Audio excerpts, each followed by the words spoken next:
Sigmund Freud was a physician from Freiberg, Moravia, of the Austrian Empire, now Příbor, Czech Republic. He was the founder of psychoanalysis. One of his great works was Civilization and its Discontents, which was written in 1930. It was during this stage in his career that Freud developed the tripartite model of the psyche: id, ego, superego. The id is the locus of a person's unconscious desires and drives. The ego is the I or the self, which perceives reality, organizes its thoughts and adjusts its behavior, so that it conforms with the ethical demands of society. The superego is like the social conscience. It is both the source of moral ideals and self-criticisms. Early in his career, Freud posited that there were two fundamental drives: sex, survival. This, of course, was inspired by Darwin's work. But after World War I, he developed a different model which proposed that there were two primordial drives, eros and thanatos, or the life drive and the death drive. A new emphasis was placed on the psychological role of aggression and death. In his 1930 work, Civilization and its Discontents, Sigmund Freud set out to explain the discontent that he saw as inherent in modern civilization. For Freud, the key to understanding this discontent was to be found in the individual's relationship to society.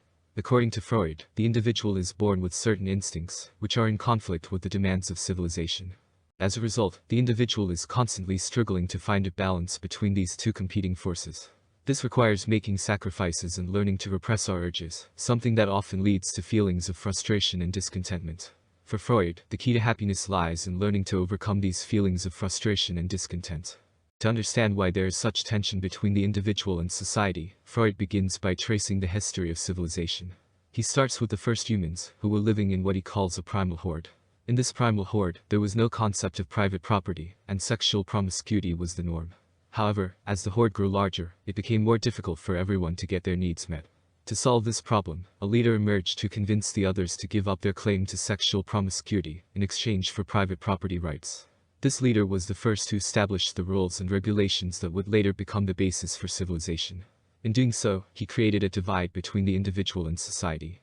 The individual now had to repress their natural urges to conform to the rules of civilization. This often led to frustration and discontentment to the individual. This bargain resulted in the formation of families and ushering in of a new era of civilization. However, this also resulted in new conflicts for individuals, as they now had to contend with things like jealousy and guilt. Furthermore, because private property led to inequality, people also had to deal with feelings of envy and resentment towards those who had more than them.